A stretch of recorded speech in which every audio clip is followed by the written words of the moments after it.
Ladies and gentlemen, boys and girls, welcome to the RACEFACE.PRO PokerBet GT3 Championship, and we are here at the beautiful, beautiful circuit of Zandvoort. It's going to be a wild one with some amazing racing coming up, but with that being said, let's head down to quali where our drivers are giving it everything they got. So as we take a look, this is off the back of Brandon Kruger's car going and making his way around the circuit. But out at the top of the charts is Bernard Barkhuizen, looking to really claw his way to victory after a hard-fought fight during the course of the season. It has not been an easy one for him, and he's hoping that he can change the tide of how things have gone thus far. And Bego Krobler immediately puts himself into the top spot. First place, Henry Mayer running in third at the moment, trying to make his way through to stand on top. Fleming Bauer running in fourth. Fifth place is Christoph Peterson. And Kilian Reyna in 6th. 7th is Daniel De Villiers. Werner Skuman in 8th. 9th place currently Paul Fenter. Daniel Rowe down into 10th position as he looks to fight his way into the winning factors. Ryan Barrington-Smith currently in 11th position, followed by Kwanda Busi, and immediately getting beaten out there. Kilian Reyna goes and puts himself into 6th place. Daniel the Hitman De Villiers becomes a very, very exciting choice of drives for it all to be. And everyone hoping to stand on top as they claw their way through to victory. So, as drivers make their way through, let's see how they're all going to handle the PokerBet GT3 Championship. Remember, there is quite a bit on the line here. There is currently 150,000 Rand in the pot for drivers to be able to improve and get that prize pool coming to you at the end of an 8-round season. It's going to be incredible, incredible stuff. And big shout out to our sponsors being part of that amazing, amazing effort. And with so much going down the road, it's going to be interesting. Henry Mayer back up to the top of the charts. Bernard Barkhuizen running in third. Bego Krobler down into... Bernard Barkhuizen in second. Bego Krobler down into third. Brandon Kruger running in fourth place along with Fleming Bauer, trying to improve his times. Christoph Peterson making his way around. 0.2 up on his last lap. So this is going to be a proper run. Taking a look over to our virtual grandstands. LC Jaber and Productive Panda going and jumping in saying, how's it to everyone? It's going to be an incredible, incredible run as they look to support their teams of Griffin Sim Racing and Pandacity on the way through. Chris Heineke puts himself up with the Bentley into 6th place. So he's on a proper monstrous charge on the way through. So great times being put in by all our drivers. Christoph Peterson looking like he can improve. 0.3 up on his last lap time. This may be enough to get into the top 5. Comes across the line, puts himself into 2nd place. The little Honda has done it. Dino Kier, though, for the Hybrid Racing, the new driver to the Hybrid Racing lineup, trying to make an impact here tonight, lying in 12th position. Up 0.2 over Daniel Rowe. Can he get himself into that top 10? And does so. Puts himself firmly into 9th position. Daniel Rowe, though, gaining a little bit of time, is also going to try, and his luck all the way through. Going to be a proper nail-biter for him to get towards the top of the order. Not going to be an easy time here as they fight their way through, but Daniel Rowe 0.3 up on his run. So this is going to be a very, very interesting time for him. But Andre Sorodio puts himself into 15th position. Jude Neville is currently in 17th. LC Jaber going and saying, not racing tonight in the airport duty for me tonight. So unfortunately, going to be enjoying the commentary. Well, hopefully enjoying the commentary, but definitely going to be enjoying all the action out on the track. Marius Buerta going and saying, flat out Griffin boys. Anushka Buerta going and also supporting as we come to you live from Zandvoort for round 3. It's going to be an incredible time. Lots to talk about. And with that prize pool of 150,000 Rand brought to you by our title sponsor, PokerBet, looking to really put it on the cards. Ryan Barrington-Smith trying to improve, and it does look like we have got a little bit of improvement by the likes of Neil Bellun and Daniel De Villiers getting some time up. Daniel Rowe sitting in 12th position, losing out a bit of time there. He's trying to improve. Daniel De Villiers, unfortunately, losing out of time through the final corner. Not going to have any runs there as they claw their way to victory. This is going to be 4 minutes left of the race, well, of qualifying, where the drivers are going to have to get it absolutely down the order if they want to ensure that they hold that top spot. Not going to be an easy time, though. Ryan Barrington-Smith, 0.3 up, needs to get into the top 10. He's been consistently in the top 10 every single race, and he has done so into 7th position. So he's trying everything he can to ensure that he is at the top amount. Now, let's go through the standings at the moment, because Henry Mayer is first in the championship. Brandon Kruger, who's currently running in 6th, is second in the championship, going and tailing in the points, unfortunately. He's on 70 points compared to Henry Mayer's 104. And it is going to be a proper run for them. So let's see how our drivers are going to make their way around the track. Everyone hoping that they can get that little bit more towards the sharp end of the field. Anything is on the cards for them as it stands. Going to be a proper dig in for likes of Kruger, trying to prove that he is in for the mix here. Needs to get a absolute drive. Does get towards the top and the sharp end of the field, but now needs to try and figure out what's going to work for him. How is he going to claw that victory in, and where is he going to be able to do it as they make their way through? So 3 minutes to go. Drivers still trying to dig in and figure out where they can get a little bit of an advantage. Where can they close up the gap and ensure that they at the top of the standings. Not going to be an easy time, though, for everyone as they look to try and get themselves organized and ensure that they stand towards the top end of the field. Hoping to get a little bit more time. Who's going to be able to get that little bit more of a victory on the way through? Everyone needing to get that little bit more pace underneath them. Unfortunately, it does look like we're starting to have some difficult times out there for the tires, because it is blisteringly warm on track. So the drivers are going to have to really figure out what they're going to do here and how they're going to move forward in through the order.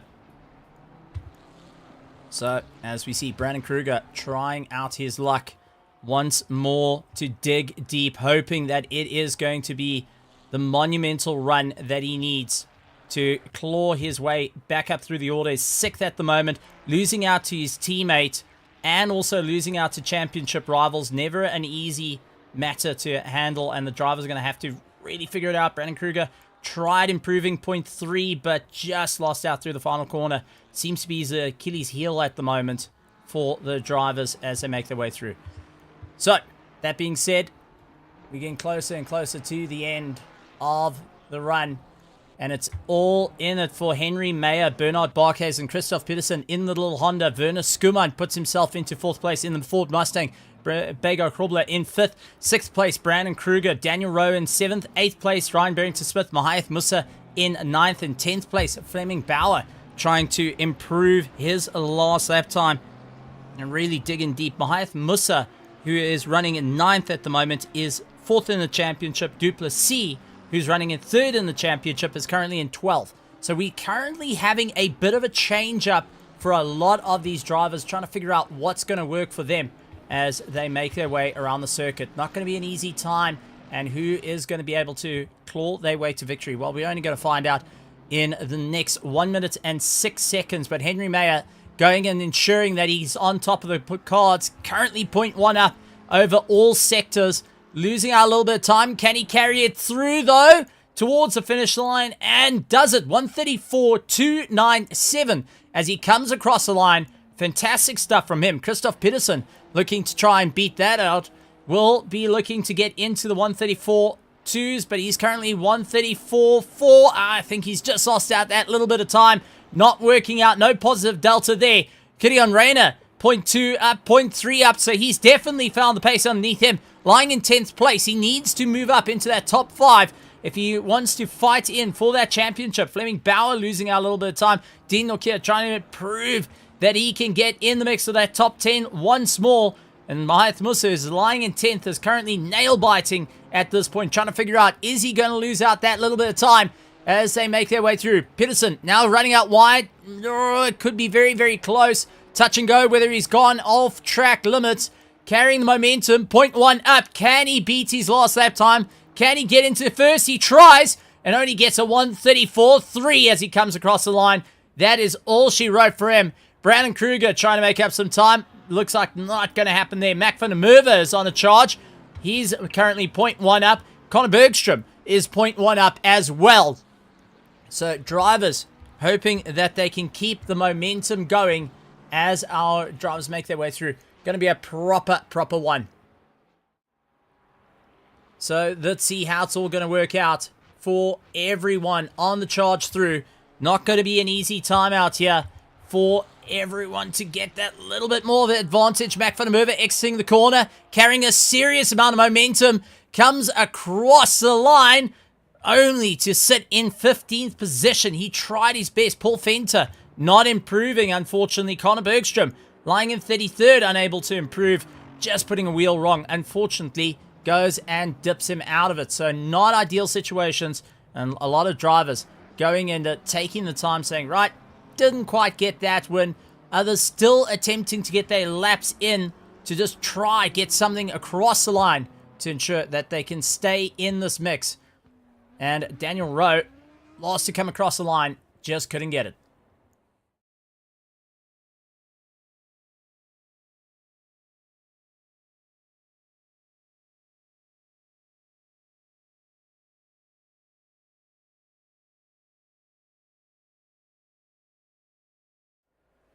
And we are back in the commentary box. My name is Stephen Koenig. Glad to have you guys here. What a great run in terms of qualifying. But so much to go on. And you can hear the chatter down in the grandstands, in the virtual grandstands. Everyone alive and well, excited about the racing that's about to happen. Who's going to be able to get the victory? Well, there is so much on the cards as our cars have lined up on the line. Let's head down to the race and see as everyone is ready to go, ready and raring to rock and roll. So, lined up on the grid, ready to go. Let's go through our running order for the RACEFACE.PRO PokerBet GT3 Championship as we look to have a bit of fun. First place is going to be Henry Mayer, top of the chart, followed by Christoph Peterson, Bernard Barkhuizen, Brandon Kruger, Werner Skuman in 5th, Fleming Bauer in 6th place. Bego Krobler in 7th. Gideon Rayner, Daniel Rowe, Ryan Barrington-Smith, Mahayath Musa, Dean Nokia, Quan Duplessis, Chris Heineke in the Big Bentley, Mac van der Merwe, Ruan Kleinans, Daniel de Villiers, Jude Neville, Neil Balloon, along with Andre Serradio, Kerry Fonsale, Mordrake Clarsons, Sean Lerero, Rian van der Race, Paul Venter, Jean Leroux, Darren Miller, Jason Farmer, Sean Verveers, Vietia Buerta, Kevin Jacobs, Ruan Heineke, Connor Bergstrom, and Ryan Free. They're running in 34th. Tianis Buerta in 35th at the moment. So, some proper charges. So, going to be a great time out there. Seeing who can claw their way to victory. Who's going to be able to stand on top of it all. We're going to find out just in a few moments. But with lots going on happening on the track, we are going to be live and well with all the exciting times. But let's take a look at what's happening. Getting some great messages coming through from all our drivers and everyone standing on top of the grandstands, putting in a huge amount of support. Also to PokerBet being our title sponsor, hoping to stand on it all and saying, right guys, we're in for a great run at the moment. Who's going to be able to take the victory? Anything is possible. Whoever's going to stand there will be in for that monster prize pool of 150,000 Rand as we look to get going. Rolling starts and everyone ready to get up and going. So, Henry Mayer out to the top. And let's see what he can do to stand ahead of Christoph Peterson in the Honda. Bernard Barkhuizen running in 3rd. Brandon Kruger lying in 4th. And let's see how this is going to go. Werner Skuman really needing to dig deep here if he wants to keep the Mustang towards the top of the charts. We have gotten reports that the Mustang does eat its front tires quite a bit. So let's see how this is going to stand. Bego Krobler running in 7th position. Gideon Rayner running in 8th. Daniel Rowe in 9th, and Ryan Barrington-Smith into 10th position. Needs to stand up on top of the charts. So, as we get rolling, ready to battle our way through, this is going to be a monumental fight for the running order. With that being said, with some quiet downtime, we're going to look at the racing to see who's going to claw their way through.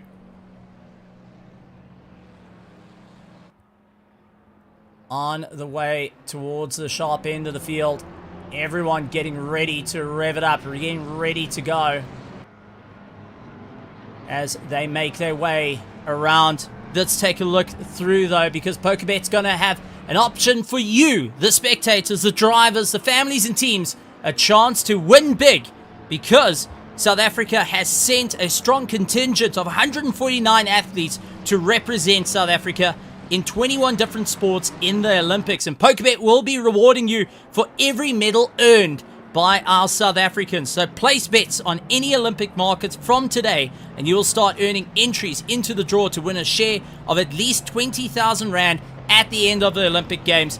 And to even make it sweeter, they will be increasing the size of the prize pool for every medal. So for 5,000 Rand increase for every gold. Silver is 2,500 and bronze is 1,000. But that being said, let's go for gold as we get ready to rock and roll. Henry Meyer lined up with Christoph Peterson. For the very first time, these two will line up and go for the gold here at Zandvoort. Lined up, ready to go side by side.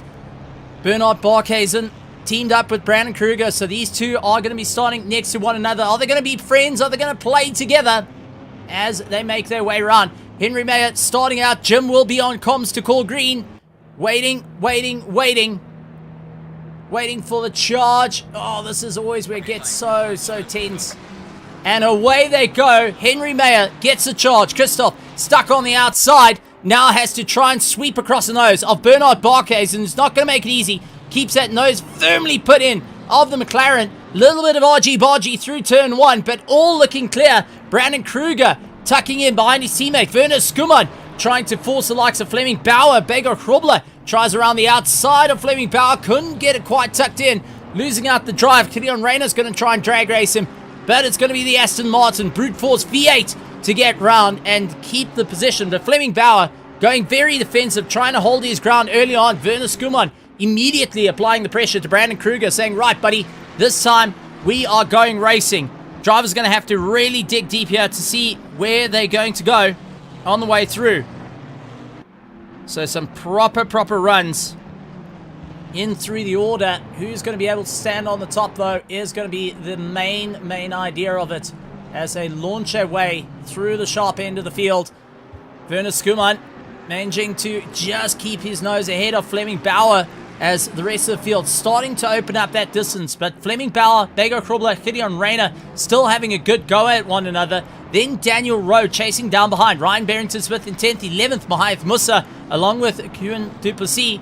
Dino Kia, Mac van der Merwe immediately onto the back of him. Chris Heineke trying everything he can. Jude Neville all onto the back of him. Daniel, the Hitman de Villiers, also hanging in there in 17th position. 18th is Ruben Kleinans, along with Neil Bulun and Andre Sorodio as they fight their way through. So every driver going and battling out on the way through. Fleming Bauer all over the back of Werner Skuman, though. Goes late under braking just to try and get the Mustang tucked in. Getting that understeer creeping in. The McLaren's having a bit more advantage here. This track does lean itself towards the likes of rotation. And that's where the Porsches, the McLarens, and the Ferraris are going to have a lot on the front end cars. But towards the end of the race, as we witnessed last night for the RACEFACE.PRO PokerBet GT3 Sprint Series, it landed up with the latter parts of the races. BMWs, Aston Martins, Mustangs, all going and closing up a lot of time, ensuring that they can stay into the mix of it and ensure that they stay up towards the sharp end of the field. Everything is on the charge, so this is going to be a proper run. Werner Skuman having to battle it out with Fleming Bauer all over the back of him. Beggar Krobler trying his luck, looking left, looking right, ducking and diving, seeing where is there an opportunity. Killian Rayner stuck behind Can't get the drive just as yet, but Fleming Bauer getting sick and tired of hanging around the back of Werner Skuman. Trying to look for the inside line, couldn't get it all tucked in. Werner Skuman goes defensive, holds that inside line. Bago Krobler being patient with the Aston Martin, going to ensure that he has a good run. So, with this being said, we're seeing this train starting to build up. Everyone taking it nice and easy for the start, and not many major attacks coming in from the rest of the field. Let's take a look at what the rules of engagement is here at the RACEFACE.PRO PokerBet GT3 Championship. Because you can't enter the casino without opening the doors first. You have to wait for open time. You got to wait for those tables to become available. Well, that being said, you have to wait 10 minutes before pit lane is open for our drivers to be able to pull in. So they have to get at least 1 hour, 10 minutes into the race to be able to get their mandatory pit stops out the way. They got 2 mandatory pit stops to serve, which is that yellow on the side. You'll see where the number 2 is. That will dictate how many pit stops they still have to serve as part of their mandatories. But they have to do it before the last 10 minutes of the race. So it means you got 10 minutes on entry of the race and 10 minutes on exit of the race to get your pit stops done. Now that means you have to stop in the box, put 1 liter of fuel in the car, and back out. Splash and Dash is going to be your best friend here. So is it going to be your friend heading into the race for tires, because tire degradation at the moment is going to be extreme. It's 28 degrees out on circuit, which means it is going to be a proper run through them all. Gideon Rayner immediately keeping in tow, looking left, looking right, can't get a pass done just as yet, holding in to wait for an opportunity. Bago Krobler also keeping a nice consistent effort, but out in front, Henry Mayer has opened up a 1 second gap to Christoph Peterson in the Honda. Bernard Barkhuizen lying in third, Brandon Kruger running in fourth, Werner Skuman, Fleming Bauer, Bago Krobler, Gideon Rayner, Daniel Rowe, Ryan Barrington Smith on the back of Daniel Rowe. These are very few times these two drivers have come to blows with one another, and they got Mahath Musa, who's running 4th in the championship. Bear in mind, he's in 11th at the moment, so he is not going to be scoring valuable points. And Duplessis, who's running 3rd in the championship, needs to step it up because he is currently running in 12th position. So this is going to be a bit of a waiting game. We do know that Zandvoort does lend itself to a very unique driving style to ensure that you can preserve life in the tires, carry on that momentum, and ensure that you stand up towards the sharp end of the field. Not going to be an easy time there. Chris Heineke immediately coming back at him, trying everything he can to get the drive. Jude Neville all over the back. Daniel De Villiers trying to have a go at him, looking left, looking right, trying to see where is there an opportunity to go for a pass. He's down in 17th position at the moment. 18th is Ruan Kleinans. Neil Bowen also a little bit further down with Andre Soradio, Mordred Claessens, who did really well last night, but it seems like having a bit of a tough time out there. Paul Fenter trying to keep ahead of Sean Larrera, the Griffin Sim Racing driver, not backing down from the fight, looks to try and get past. Darren Miller a little bit further back, watching his teammates in an absolute slugfest. Still 35 cars to go. Connor Bergstrom, though, parked out in the dirt. So Connor Bergstrom, number 97, running into an issue. And let's go take a look and see what happened to him as we jump on board with the OG Nitro driver. All by lonesome, unfortunately. Not having the easiest time out there. Oh, gets a snap oversteer, bounces around, and then comes to a stop out on circuit. So not going to be too happy with that one. Unfortunately, losing out a few positions. It looked like he had to retire the car to the pits just to get it repaired. And I'm sure it will be getting that car back out and going. The OG team, the Ominous Gaming, will be ensuring that they can get their teams out and get back in and rolling. Ryan Barrington Smith having Mahath Musa all over the back of him, looking to try go for a charge. Can't quite get the pass done as dusted as yet. Then we got Duplessis all over the back of him, trying to figure out what they can do. Championship rivals here, points on the table, and considering you both have an opportunity to sit within the top 3 with that monster prize pool that PokerBet has put on the line, going and making sure that you step up to the plate, that you can push yourself that little bit higher, is going to be absolutely mandatory at this point to ensure you stay in the mix. But still, there is a lot of racing to go, and the drivers are going to be well aware of it. There's only 1 hour and 12 minutes left of this race. In the first 10 minutes, you can go for a pit stop. Well, after 10 minutes, the pit lane opens up, then you can get your mandatory pit stops done. So if you're doing anything now, it doesn't count, and you're going and putting yourself with a third pit stop, which is not going to help you in the long run. Werner Skuman and Fleming Bauer still pushing on to one another. trying to figure out where they can get a bit of a pass. And I can tell you, down there in the grandstands, there is some serious support for Henry Mayer and for the GSR team, as it is Jason Farmer also getting a bit of a shout out from the grandstands, going and saying, hey buddy, you got to really stick it in and get going. Werner Skuman though into the drive, got Fleming Bauer in the toe, looks for the inside line. Is he going to back out of it? Yes, second guess is the option, but just enough to sit in the mirrors and wait for a problem to come in. Duplessis has got ahead of Dino here. The two teammates are now going to work together to keep Mac van der Merwe at bay, while Chris Heineke in the big Bentley, one of the older cars in the sim, going and fighting it out, which is always fantastic to see. But Chris Heineke, part of the Slick Racing team, now looks left to try go for an inside line. Couldn't get it on Mac van der Merwe just as yet, but is allowing to put enough pressure on that Porsche, knowing that it does have an inherent snap oversteer on it,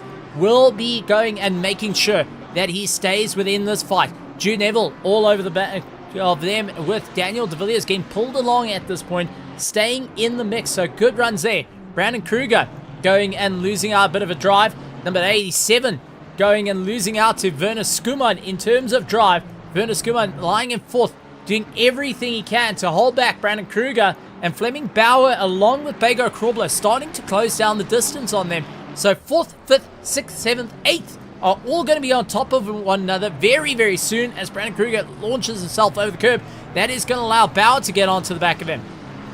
So Werner Skuman going to be happy with the pass, and seeing that Brandon Kruger couldn't quite carry the momentum, now has to deal with the likes of Fleming Bauer and Brandon Kruger going and fighting it out. Bego Krobler staying in the mix there, will look to try and push himself a little bit forward, as we do see our top three still with that monumental gap over the train. Werner Skuman leading out the train, and it just cycles all the way through. Daniel de Villiers, though, gets a very poor drive, and now going for an inside line of Kleinans. Couldn't quite get the pass done.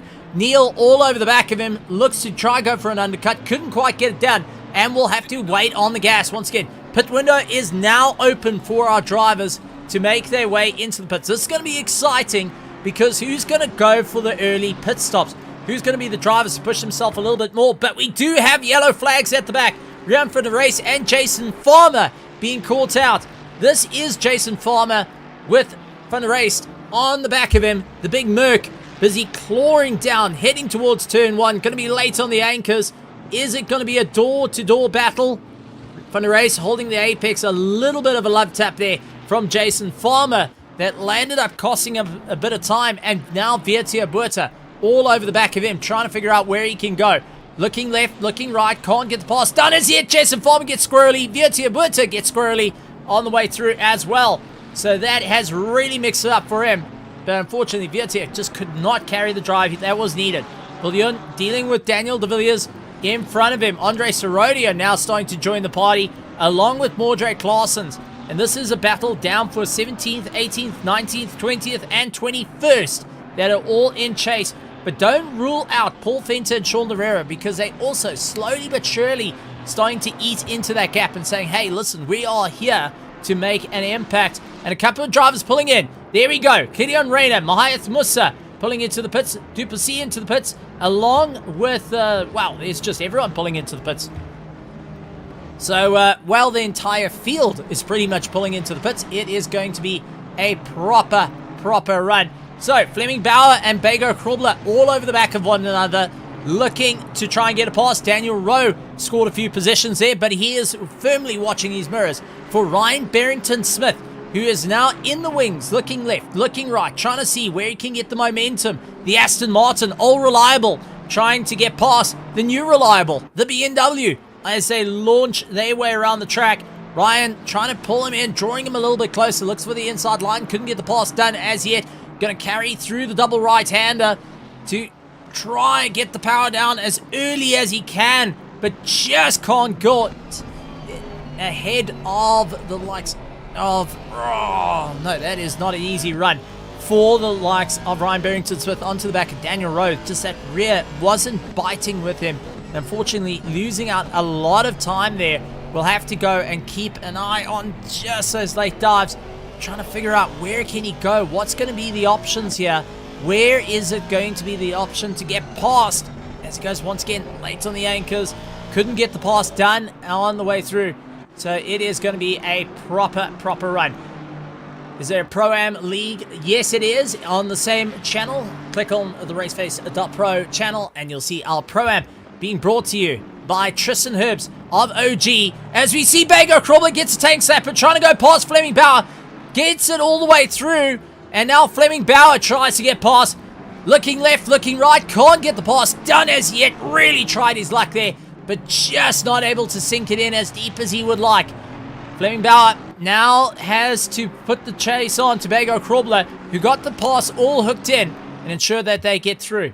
So some great racing there. But let's go back to see what happened and go to Tim in the helicam, because this is Fleming Bauer, who was right onto the back of Brandon Kruger. Suddenly has Bago Crawler in the toe. Drawing in, looks for the inside line, late on the brakes, goes for the deep send. Oh, contact, and Bauer brings it back. But unfortunately, Bago Crawler with that late braking went and caught him out. And he had to now play second fiddle once again. So not ideal situations, but he is onto the back of Bago Crawler, who is trying to push his way through. Brandon Kruger still giving Werner Skuman a run for his money, as they will be looking forward to seeing who's going to stand towards the top of the charts on the way through. Bauer needing to really dig deep here for a bit of a pass. So everyone looking to try and take some advantages, but we do have yellow flags for the 669 car.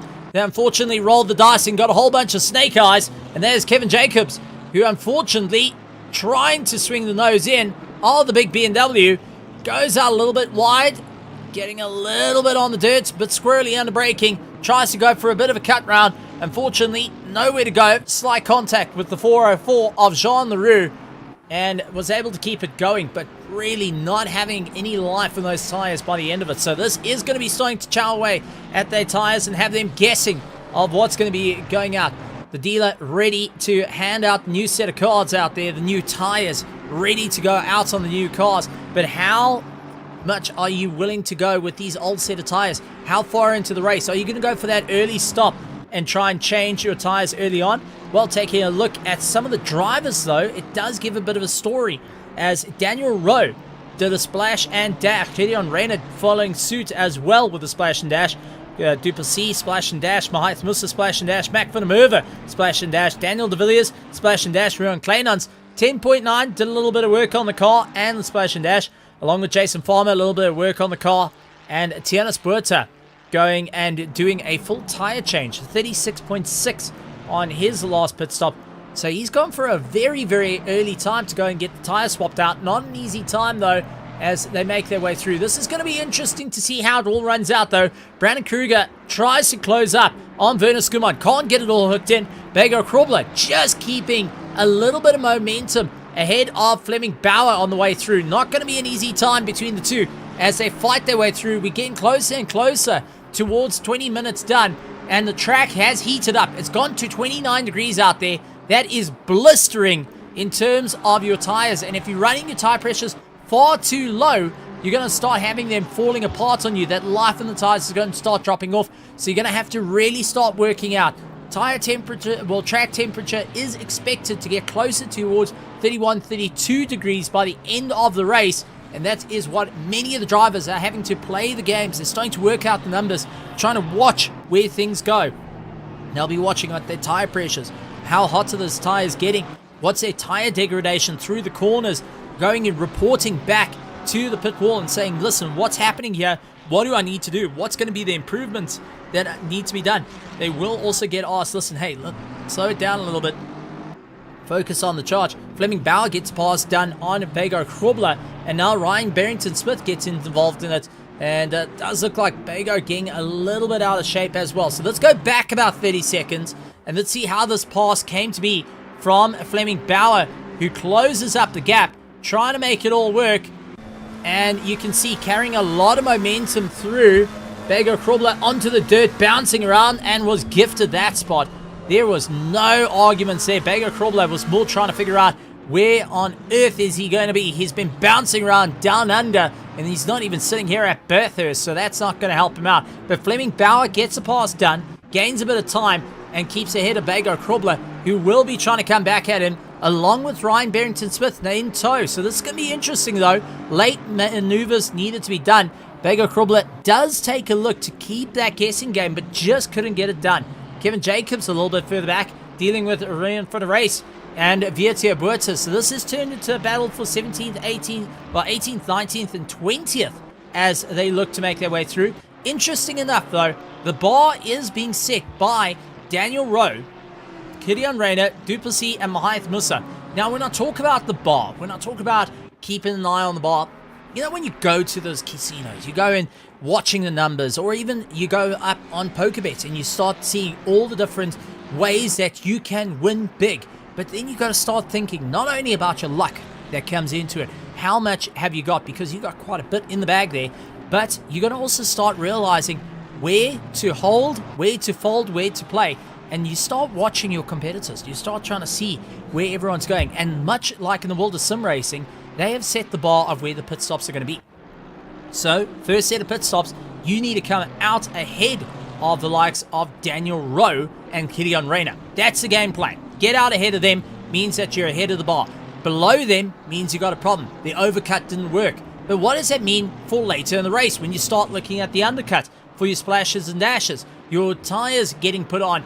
How much are you going to do during the course of this race? So many different factors start rolling in that you're going to have to start thinking about where are you going to put your money and where are you going to push yourself at a little bit more, where you're going to get a little bit more comfortable out on the track. Vietia Buerta and Gerry Funzel having a good go at one another, seeing where they can get a little bit more of an advantage onto the back and front of race, and Jakob Zeller having a good go between the chase and having a bit of fun out there. Back up to 4th and 5th, though, it's Brandon Kruger and Werner Skuman having a great time between their own fights. But we do see there is some pitting going on for front of race. He's pulled into the pits in the earlier pit stop. Expected more the 45-minute mark would be the rough estimate of where the drivers would want to get into the pits and try and cycle the way through. We did have massive upsets in the case of pit stops last week at the Temple of Speed Monza, where we did see Daniel Rowe go a little bit too long on a set of tires and on the set of tank, missing out that pit stop window. So he's going to have to try and make up that little bit of time on the way through. I mean, there was some proper gutting blows, a bit of working out in terms of math, because drivers try and get that very finite line as to lose as little time as possible, get as close as it can to the pit window closing.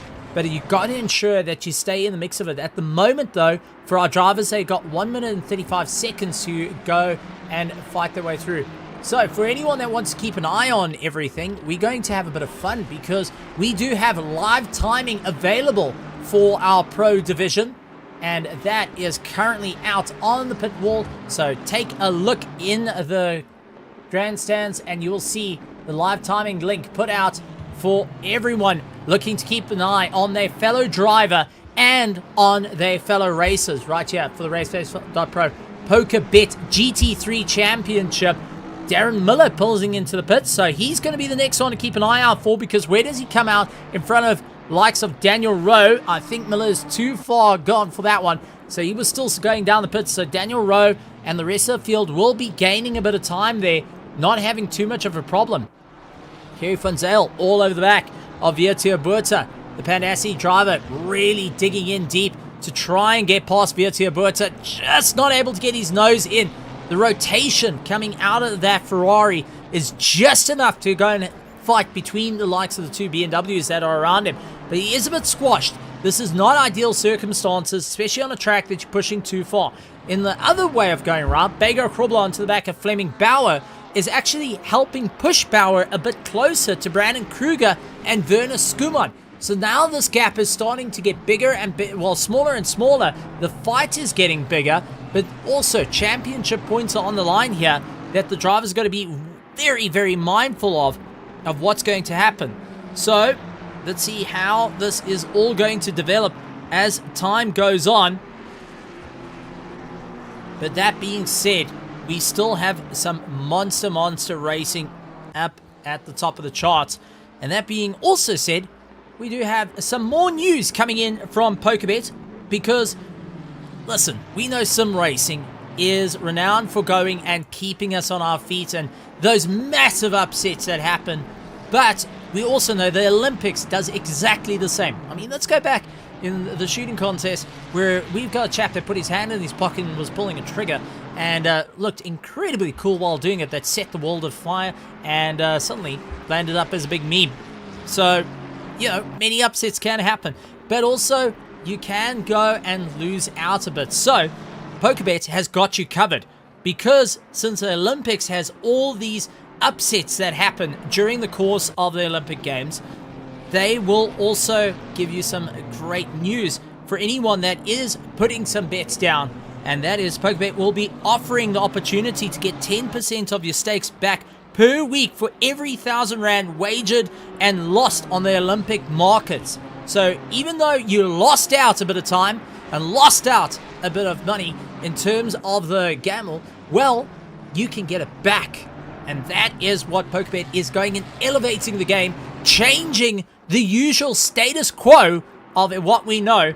So make sure you sign up to PokerBet and get your cash back on those runs. And give it another try. That's the main thing. You can get back up and get fined. Much like our drivers out on circuit. Brandon Kruger lost out that little bit of time. Now he's onto the back of Werner Skuman, sticking on the outside. Can he go late under the brakes? Is this going to be the upset that's needed to try and get past? Looking for the underneath that Mustang. Couldn't quite get it done, but immediately puts his nose right up against the back of him, pushing as hard as he can to try and make this work. Werner Skuman, though, going and drawing in the fight, seeing where he can get an advantage as Werner Skuman, Brandon Kruger, and now take a look how the train has evolved. Fleming Bauer, Bago Krobler, Ryan Barrington-Smith, all going and closing up on one another. Andre Serradio now diving into the pits, so let's see where he comes out.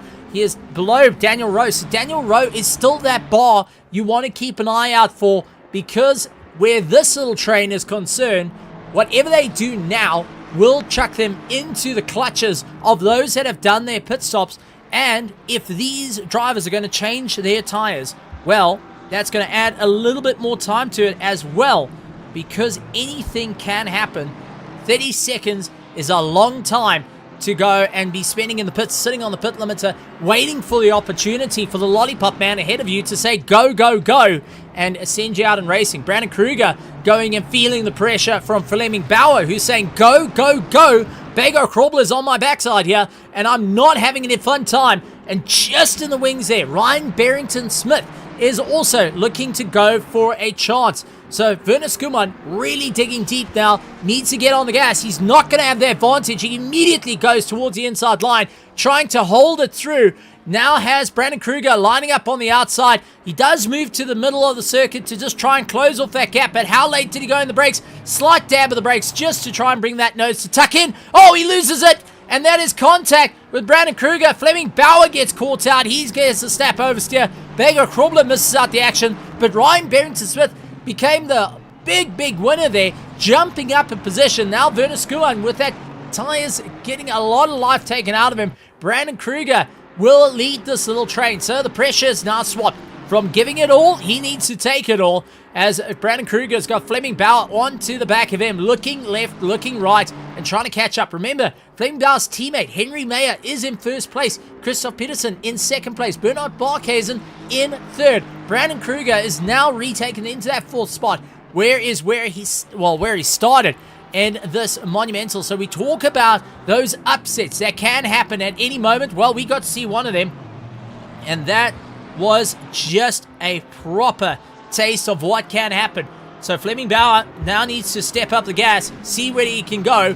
Looks for an inside line, just couldn't get the pass done as yet. Bago Krobler, though, late into the braking zone, really going deep as possible. I think he's starting to watch those mirrors a bit more, seeing Ryan Barrington-Smith is battling with the likes of Werner Skuman, who is properly putting his weight into it to try and lean in for a pass. So he is definitely digging deep, hoping that he can push that a little bit more, as Brandon Kruger will keep to the outside line. Instead of switching over, Werner Skuman did the other way round, and now Fleming Bauer does put his nose in just to see if there's a gap. Bago Krobler late on the brakes. You saw immediately dropping onto those front bump stops to just try and get something to go. The car having a little bit more movement than planned. would lighten up the rear and get a little bit more exciting. But Daniel Rowe down in 17th position is the bar that the driver's going to have to be aware of. So let's go through the running order as it stands. It is Henry Mayer, Christoph Peterson, followed by Bernard Barkhuizen in third. Then our train starts. Brandon Kruger, Fleming Bauer, Bago Krobler, Ryan Barrington-Smith, Werner Skuman, Dean Nokia, and Jude Neville going and making their way in 10th position. Neil Balloon currently in 11th. 12th is Mordred Claessens, Paul Fenter, Jean Leroux, Jean Fafiers, Vietia Buerta, and Daniel Rowe in 17th. Killian Rayner onto the back of him, and Quinn Duplessis currently running in 19th. 20th is Mahath Musa, who's still letting everyone fight it out. It's going to be a proper run for him. Mac van der Merwe trying everything he can. Rian Ferree, Daniel the Hitman de Villiers, Andre Serradio, Sean Loureiro, Ruan Kleinans, Rian van der Race, Jason Farmer, Rian Heineke, Tiernas Buerta, Darren Miller, Kevin Jacobs, Kerry Van Zale is in the pit. So that is our running order as it stands. But it is Bago Krobler going and battling it out with Ryan Barrington-Smith immediately onto the back of him. But Werner Skuman has lost a lot of time. The 433 car, the Ford Mustang, unfortunately, not having the legs that's needed to ensure that he stays up towards the top of the charts. And will be thinking, what do I do now? What's going to be the opportunity for me to ensure that I can move a little bit closer to the rest of the field? Not going to be an easy one, though. It's going to have to start looking about the longer game here. What's going to be the advantages? What's going to be the disadvantages in the run? So, that being said, it is all on the cards for our drivers as they make their way through. We do see a bit of contact, though, between Mahath Musa and it looks like Duplessis. So let's go back a little bit and see what happened to them. Because this is Duplessis in the Audi running 3rd place in the championship with 4th place in the championship. Mahath Musa right on the back of him in the big BMW. The M4 GT3 takes a dive on the inside and knocking wheels a little bit with Duplessis both getting a little bit out of shape, but both managing to make it through the corner. A little bit further back, Daniel Rowe putting all the pace in. Has got Cleon Reyna onto the back of him, trying to figure out where he can get the advantage here, because currently in a net first place, and I talk about net, that is a trying to figure out where they're going to come out for the win. A net first means that you are roughly, if all goes well, you're in first place by the end of the race. Now, anything can happen considering the gaps are starting to open between drivers, and Cleon Reyna is on the back of Daniel Rowe.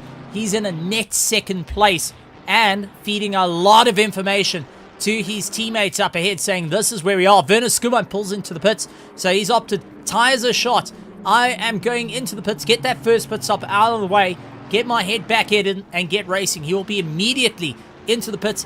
Xavier, the Pandacity team, will be going and saying, how's it? So Xavier, the team principal, will be immediately chatting to him, saying, right, bud, what do we need here? What do we need to do? What do you want? Some tires? Do you want to go and have a bit of a breather? What's the game plan to get you back in the race, considering the times are starting to drop down? Werner Skuman loses out to Daniel Rowe, and Mahath Musa comes out behind Duplessis, so he's dropped 4 positions, so he's in net 4th at the moment, and has a fight on his hands to try and make up some time. Daniel de Villiers going side by side with Ferree, gets the pass on him, so now they're trying to make their way through. So some proper changes on the way through. Who's going to be able to claw their way to victory? Anything goes at the moment. Drivers trying to figure out what's going to be that opening opportunity for them to ensure that they stand at the top of the run. Not going to be an easy run for them. They're going to have to think, okay, what's my run here? What's going to be the game plan? And who am we going to be able to launch our way to victory with? Because Bago Krobler leading out in the little train that has built up. Ryan Barrington-Smith immediately onto the back of him, have been pushing both their set of tires to the limit. Henry Mayer, open cards. He has run a very grand time. 1:35.052 as his best lap time, running 1:35.7. So he's tapered off the pace a little bit, knowing he's about 4 seconds ahead of Christoph Peterson. Bernard Barkhuizen now closing into him, starting to become a very viable threat there. And Bernard Barkhuizen, looking to score some valuable points for his championship, needs to get in and really start muscling his way around here. It can't be a loss of the fight. It needs to be working out for him. Who's going to be able to claw their way through at the top of the charts? And considering the championship so close between it, Brandon Kruger has everything to lose here in second place of the championship, with Duplessis trying to make his way through. Mahath Musa, Christoph Peterson is running so far in 5th in the championship. Little Honda that everyone has looked at and said, nah, it couldn't work. It can't possibly work. Suddenly it's 5th in the championship, 2nd overall at the moment. As Brandon Kruger pulls into the pits, he comes out and immediately gets a stop-go 30-second penalty. And that, unfortunately, will be for getting off the button a little bit too early. Got off the pit limiter too early, landed up, scoring that 30-second penalty. And that, unfortunately, will take him out of 1st, 2nd, and 3rd. He will be completely out of that fight and now has to try and figure out what's going to be the working order for him. How is he going to make this work on the way through? So Kruger needs to step up some pace and try and open up at least a 30-second gap to likes of Free if he wants to try and maintain that position and do a little bit of damage control as it stands. Mahath Musa with Duplessis immediately onto the back of him, focusing on the charge. Both have done their first pit stops, but now the guessing game comes in because take a look at a couple of drivers that have already done all their pit stops. Gideon Rayner, Darren Miller, Ruben Heineke, along with Tianis Buerta. All 4 have done their mandatory pit stops, so they are racing for the next 45 minutes. They don't have to worry about pit windows. And it looks like Fafirs has pulled into the pits. Daniel Rowe going for an inside look on Viertia Buerta. Couldn't get it done. Viertia Buerta still has 2 pit stops to go. So now this isn't really his fight at the moment. But that being said, you're still out on track. It's still 4 overall position. You're happy to go in with the fight. But how much time are you going to lose here? And how much time are you going to cost the other drivers? It's a lot of weighing up, a lot of guessing with all our drivers on the way through. Daniel Rowe trying to look for a pass on the inside of Viertia Buerta. Couldn't get the pass done. Backs out of the fight. Watching for an opportunity. We'll have to wait it out now with the likes of Viertia looking left, looking right, trying to see which mirror Daniel Rowe is going to be sitting in at the moment. Mahath Musa will be absolutely salivating at this because now he has closed up on Daniel Rowe, and Daniel is in for a bit of a problem because he's losing a lot of time. Mahath Musa, all he needs to do is put his nose in and ensure that he boxes in Daniel Rowe, who you can see frantically flashing at the moment, saying, please, just give me a gap here. I need to come past. Daniel Rowe, huge sin, misses the braking marker though, but just had to do it to try and get past Viertia Buerta. Mahath Musa going and following suit, and it looks like Duplessis doing exactly the same. It was just out of pure desperation of saying, listen, I've got to make this stick.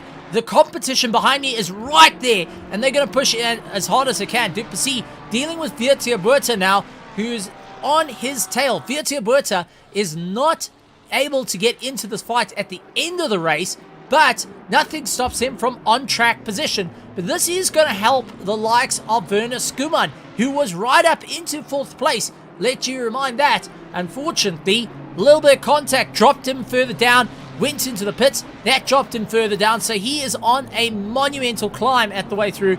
But all drivers that have gone into the pits have only done a splash and dash, other than those that had a bit of damage on their car.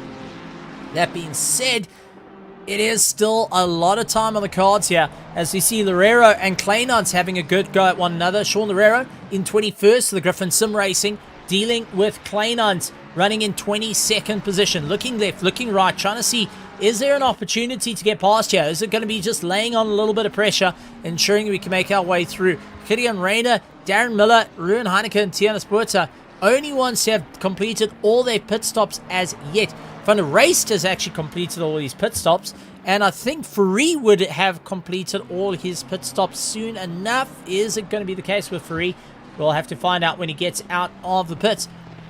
But Loureiro going and fighting it out, trying to hold back the likes of Kleinan. So there's some great racing going on between all the drivers up and down through the field here at the RACEFACE.PRO PokerBet GT3 Championship. With everything on the line, it is just going to be a proper run.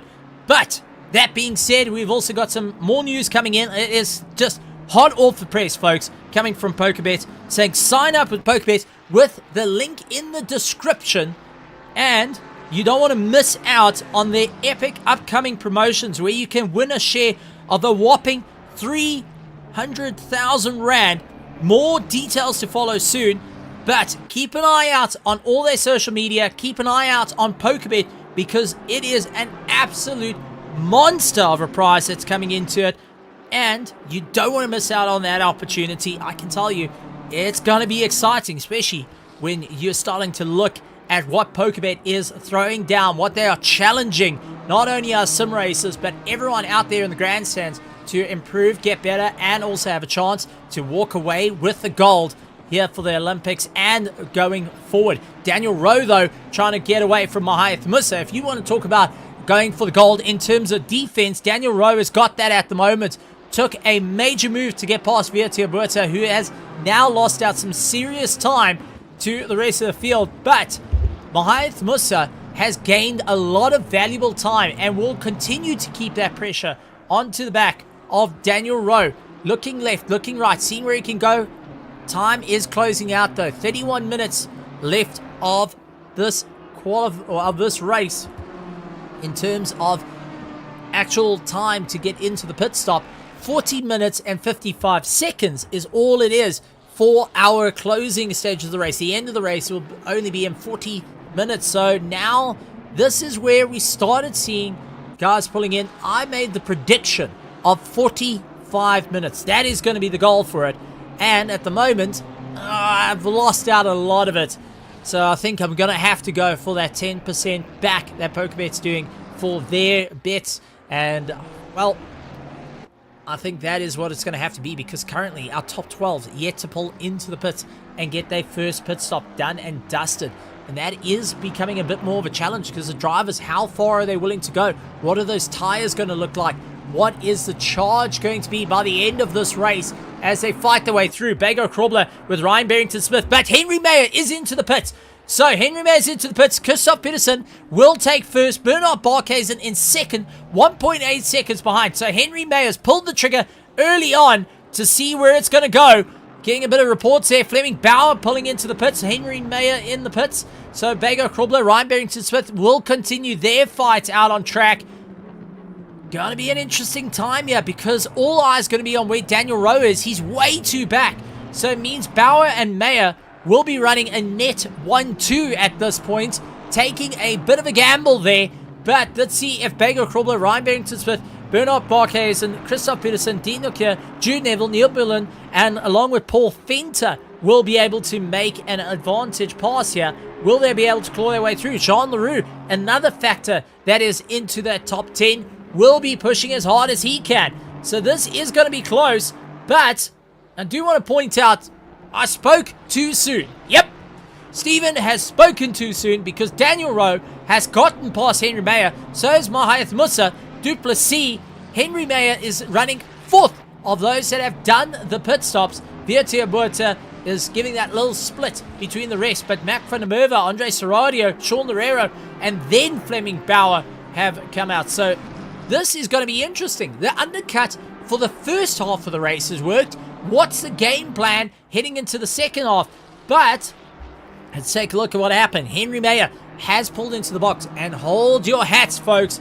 He has pulled into the box, got a new set of tires on this car, and he is out there going and placing it high for the charge. Christoph Peterson trying to get in with the pit stop. Werner Skuman has come into the pits as well. So he's getting his second pit stop done and dusted to try and go for the longer run here. Ryan Barrington-Smith still on the back of Bago Krobler, but it does look like one of the PWSR cars, the number 93, going and running a little bit of defense. Daniel de Villiers trying to open up the gap for the likes of Ryan Barrington-Smith to get by, but this very, very tight circuit of the likes of Zandvoort is never an easy time out here as they go clawing their way through, and I think that is Werner Skuman that is ahead of him. So Skuman now trying a little bit of a late game. Mahath Musa going and retaliating with that one. Pulls in for a pit. Neil Berlin, Dean Nokia, and Christoph Peterson, who is now exiting the pits. gets himself going. So Henry Mayer will be getting back into the fray, but he's got a Duplessis running third in the championship, might I add, with Daniel Rowe, his teammate, just ahead of him to go and help and assist in pulling him along. So this is going to be a bit of an interesting time for the drivers. Lots of guessing of who's going to be able to get the advantages here, but our top three still into this fight, because it is Ryan Barrington-Smith onto the back of Bago Krobler, trying everything he can, and we go on the rear wing. You can see how close Ryan Barrington-Smith does make a bit of headroom, especially into the final corner, where the slipstream becomes more prominent. So it's into the double right-hander, first right-hander, late apex, come out wide, run to the fringe of the circuit, second right-hander, bring it nice and tight, touch the curb, bring it out wide. And it does look like Ryan Barrington-Smith goes to the inside line. He pulls into the pits. We saw that nose dive down and into the pits. So Bago Krobler up into first place. Bernard Barkhuizen dropping down. Ryan Barrington-Smith in the pits. And now Jude Neville will inherit third and second place. Paul Fenter will be smiling as he's making up a bit of time. His only wish entering this race was to avoid the grass and avoid the walls. Well, at this point, he is now standing up on the podium, but I think it will be short-lived because Daniel Rowe, Duplessis, and Mayer are all having a go. And take a look at Mayer. He is trying everything he can. Looks on the inside. Going to be late braking. Fleming Bauer now pulling into the pits as well. Duplessis tries to battle it back. Stuck on the outside. Not going to win this fight. Hairpin gets a little too tight. And Henry Mayer moves up right behind. And now Duplessis will have to go and watch his corners to try and keep it together. He was put out on the marbles. That slid him a little bit more. And now he has to try and dial it back in. Get his focus back into the fight and get going. But it tells me something about the Martian Racing. The Martin Racing and the likes of Hybrid Racing. Running alternative strategies here. And seeing what will be the better advantage. Henry Mayer saying, I'm better on my pace right now. I'm not going to get into the pits and try to sort it out now. I'm going to go that little bit further. Gideon Rayner getting the pass towards Mac van der Merwe. Side by side they go, heading into turn one. Both have completed all their mandatory pit stops, with Rayner just getting a little bit later on the brakes. And will then try and close down on Mordred Claessen's Mac van der Merwe, who has tried everything he can to keep a charge up ahead, will be keeping a very close eye on the situation. Fleming Bauer is now out the pits. And what is this? Fleming Bauer's last pit stop did not count. Fleming Bauer's last pit stop did not count. So, he's going to have to go in one more time. That's going to make it 3 pit stops in a row. Has he? No, he's only done 1 pit stop. That must have been Vietia Buerta to get it done like that. Duplessis, though, oddly enough, pulls into the pits. He's getting himself sorted. So Henry Mayer trying to look on the inside of Daniel Rowe, who is going to play very defensive here. He can actually help out Duplessis quite a bit by slowing up the field, ensuring that there is a bit of a problem there. But Jude Neville, who was in second, puts it in the wall, reverses back, middle of the circuit, trying to bring himself around. Yellow flags will be waving, and here comes Daniel Rowe and Henry Mayer. Jude Neville got it out of shape, and now suddenly has got himself caught up between Daniel Rowe and Henry Mayer. Daniel trying to look for the inside line. He goes for the pass, couldn't quite get it down, and Henry Mayer all over the back of him, running out wide. It is a frantic situation at this point. Each of the drivers trying to see where they can go. Jude Neville, who made the mistake, lost out that little bit of time, now has to try and defend. He goes across the nose of Daniel Rowe, who goes and unfortunately gets a bit of a turnaround there. So Jude Neville turned around once again. Daniel Rowe is still fighting out Henry Mayer. I think he was so worried about what's going on. Looks to the right of him and is worried about the right-hand mirror. He's saying, listen, I don't think you have an idea here what's going on. So Henry Mayer trying to make his way through, but Jude Neville, who was on such a hot charge, unfortunately nowhere to go. Let's go to Tim in the helicam though and just take an overlook at this, because there's a contact. It was just late braking. The door was a little bit open, but Daniel Rowe was ensuring that he could go and get that nose in. He didn't want Henry Mayer onto the back of him, and now trying to make his way through. So it's going to be interesting times for the likes of Jude Neville. Those tires are going to be shot, and he is yet to do his pit stop. So Henry Mayer has gotten past Daniel Rowe, because Daniel Rowe is into the pits for his final pit stop. He's going to be keeping an eye on Gideon Rayner, who is in a net first in that respect, trying to make up some time. Fleming Bauer onto the back of Ryan Barrington-Smith, doing everything he can to try and go for a pass. Mega Crawler onto the back of him. But Paul Fenter, who is leading out, and we're going to give him a little bit of screen time because he doesn't get to say this often. Paul Fenter is leading the pro division of the RACEFACE.PRO GT3 Championship, powered by PokerBet. And with that monster prize pool on the line, it is all or nothing. And Paul Fenter is going to soak up every chance he's got here, with Henry Mayer in second place, Bernard Barquez in third, Christoph Pearson in fourth, Andre Sorodio in fifth. But sixth place is Ryan Barrington-Smith, Fleming Bauer onto the back of him, Bego Krobler, Dino Kier, along with Neil Balloon. But take a look at Daniel Rowe. He's completed all his pit stops, but has got a 30-second stop-go penalty on top of that as well, which needs to be served. That is for speeding in the pits, and I think got overconfident, overzealous, and trying to get off button and gain some valuable positions. Unfortunately, that is going to knock him down. So he's going to have to pit for a third time, and it's going to be the equivalent to doing a second tire stop for the race. And with only 21 minutes left of this pit window and 31 minutes of this race, I don't think, unless something goes horribly wrong towards the front, that Daniel Rowe will have an opportunity to go in for a fight once again. So he's going to be kicking himself there. But start thinking about the game. What can you do to work with your team to try and pull yourself a little bit? How can you go and limit that loss that has now happened out on track? As we see Kleinart's all over the back of Rem for the race, trying to look for any way past. Can't getting it all sorted as yet. A little bit further up the road, Jean Leroux, the number 404, going to see Mac van der Merwe. Wherever Mac van der Merwe is going to go, he outbraked himself, landed in the weeds, and now suddenly Mac van der Merwe losing out to Jean Leroux, and Mahayath Musa taking that dive, gets it all done, saying, listen, bud, you fell off a track, my opportunity, let's go, let's go. It's time to roll it at the high stakes table, and I can't go and leave you with this one. So properly trying to figure out what they can do. Absolutely tremendous stuff. Rowan Kleinart's getting ahead of Rem for the race, but Rem for the race trying to hold back Lorero at the same time. So there is a little scuffle going around, and Kleinart's off into the dirt, losing out 2 positions, 3 wide. Now switches out. Jude Neville coming back at him. Jude Neville, remember, landed up getting turned round by Daniel Rowe under braking. Now he's trying to fight his way through. He's got the drive though on Rem for the race. Can he score this position? Does get it all hooked in and gets the pass done and dusted, but that bottled up Rem for the race and allows Kleinart's to get the pass done and dusted. So monster charges all the way through. Drivers are not leaving anything to chance at this point. But let's go through our running order, because it is Paul Fenter at the top end of the field. Go, Paulie, go, with Henry Mayer in second place, Bernard Barquez and Christoph Peterson, Andre Sorodio, Ryan Barrington-Smith. But I got yellow flags kicking up for the 404 car. There's an accident that's happened with the number 14 of Mahayath Musa. So Mahayath Musa and Jean Leroux coming together. What happened?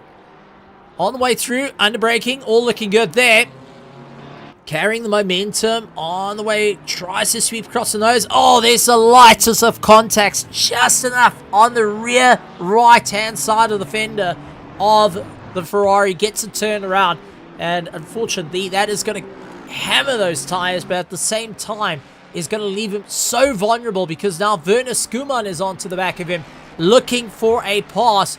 And with Jean Leroux, still needs to get his pit stop done and dusted. But take a look at Duplessis, goes for a dive though, trying to get past one of his teammates, Tiana Spuerta, and now dives up on the inside of Mac van der Merwe, gets it booked in. Mac trying to come back at him, and unfortunately a little bit of a touch there, nothing too bad, but that does bottle up the drive for the likes of Tiana Spuerta. Is just saying, guys, give me a bit of a break here.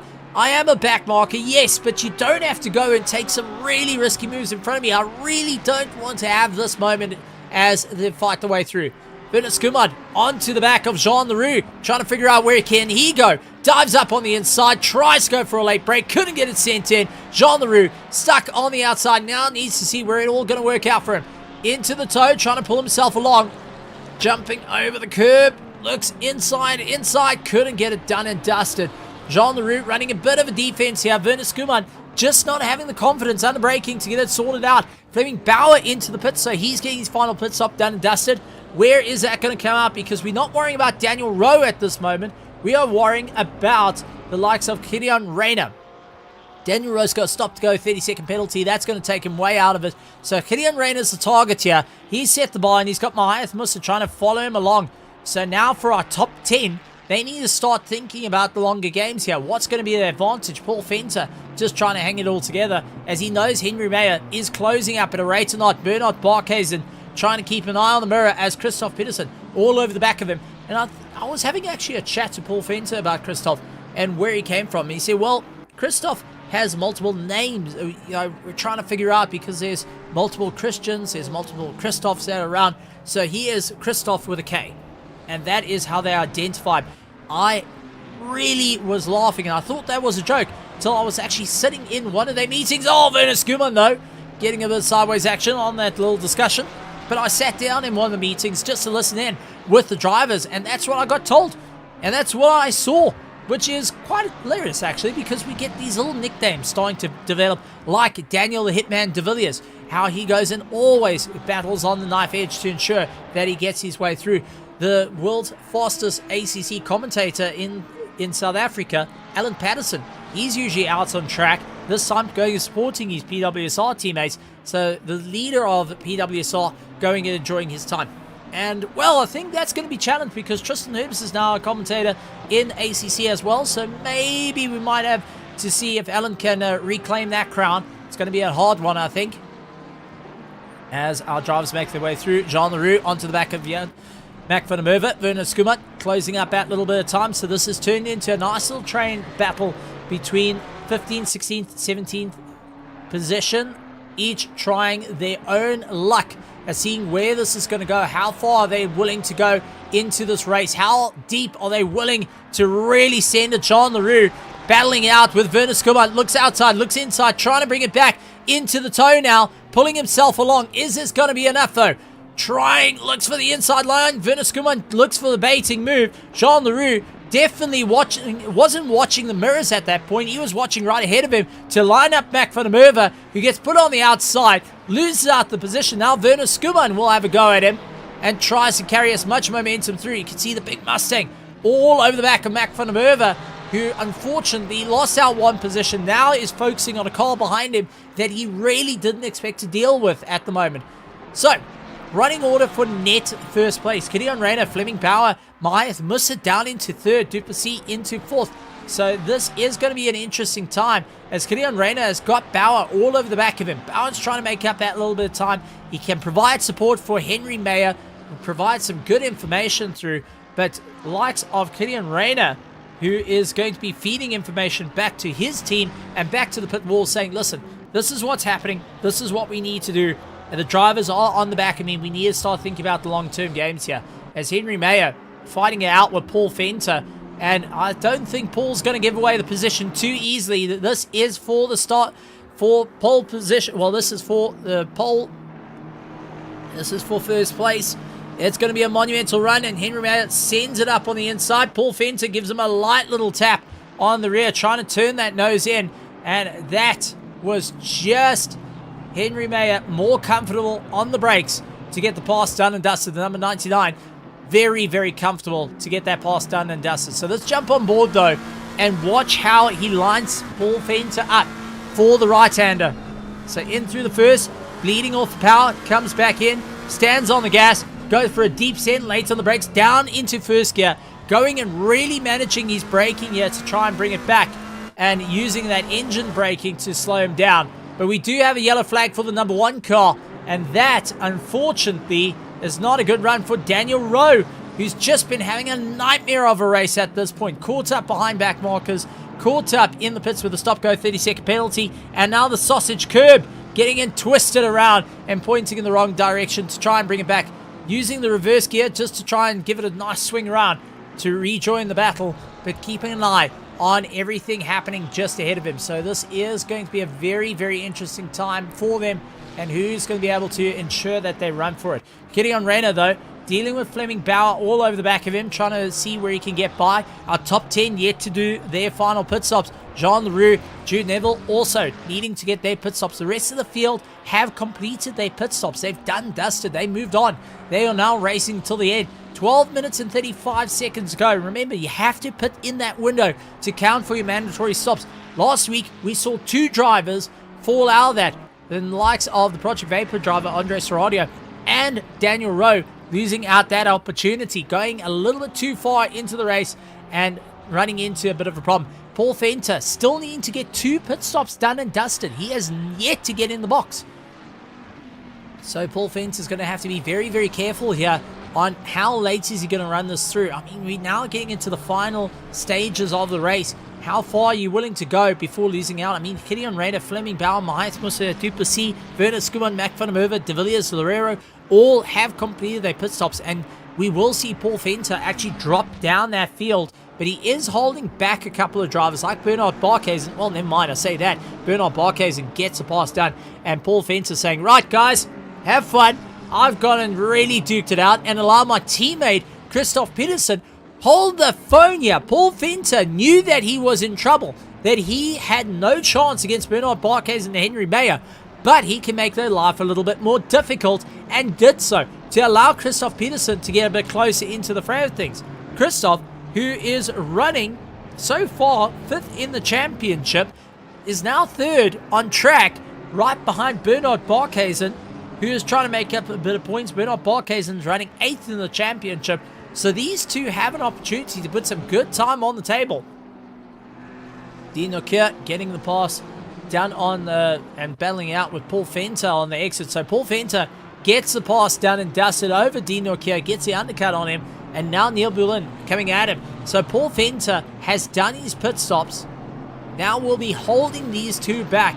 Neil has an opportunity to try and make his way around. So Bullion needs to figure out where is he going to get into the pits. Is he going to pit a little bit later than Dion? Is he going to be a little bit closer? So this is going to be a proper fight. So Dean needs to figure out where is he going to get this gain from. Where's going to be the advantage for the hybrid racing driver, who's now on a different stop to the rest of his team. The rest of the team have done their pit stops. They got it done and dusted, and they're moving on. Mac van der Merwe back into the pits. So why is Mac van der Merwe into the pits? I think that is for damage on the car. So Mac van der Merwe into the pits, and now trying to get some repair work done to his car. So he's had a bit of a nightmare run for him.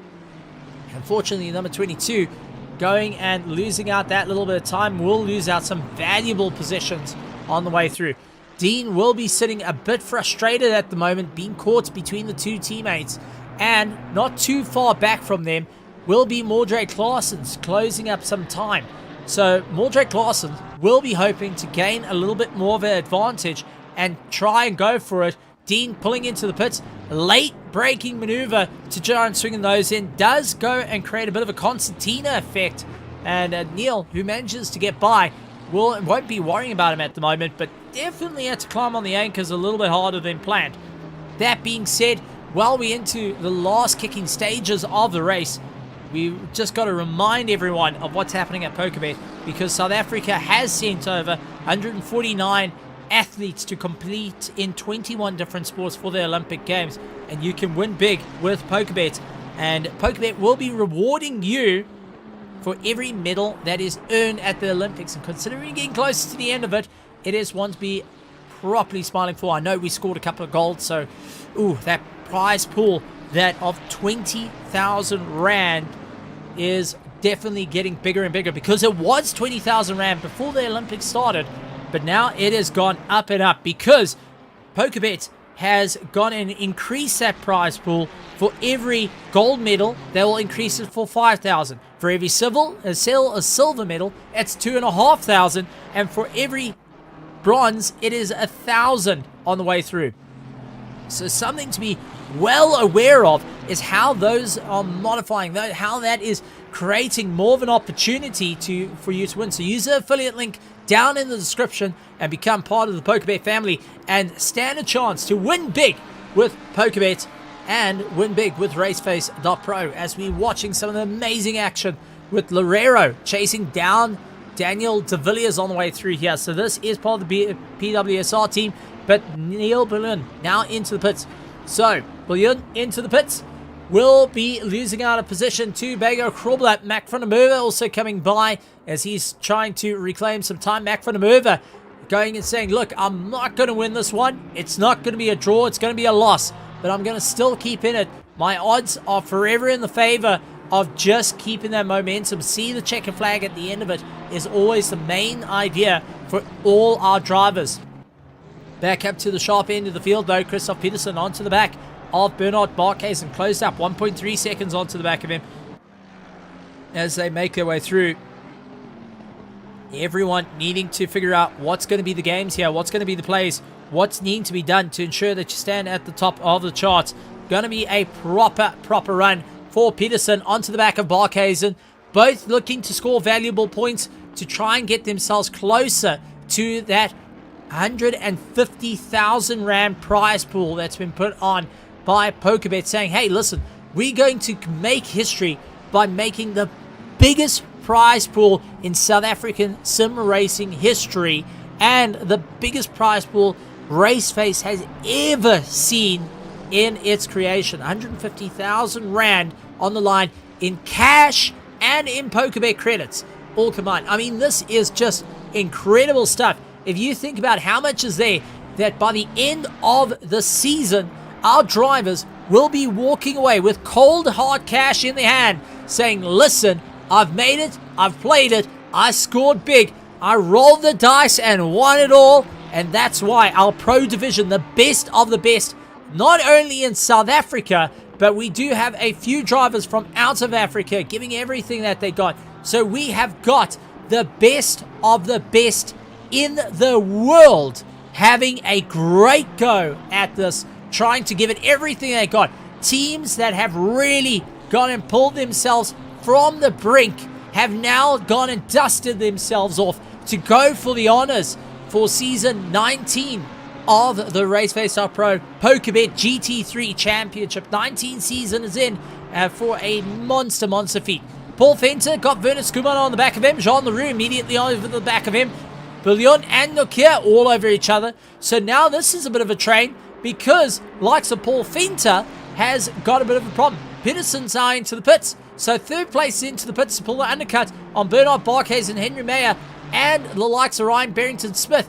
This is going to be interesting to see where they go. Gideon Rayner, though, having contact with Mahath Musa. Gideon Rayner, Mahath Musa having contact. Let's go and take a look from our helicam to just give us a bit of a shot what's happened here. Gideon Rayner in the Ferrari, getting ahead of Mahath Musa. Mahath in the BMW, trying to come back at him. Goes for a late lunge, very late lunge, tries to keep it. Oh, just the room closed. And Gideon Rayner giving a light tap to Mahath Musa on the way through. So both cars got twisted around, both losing out valuable time.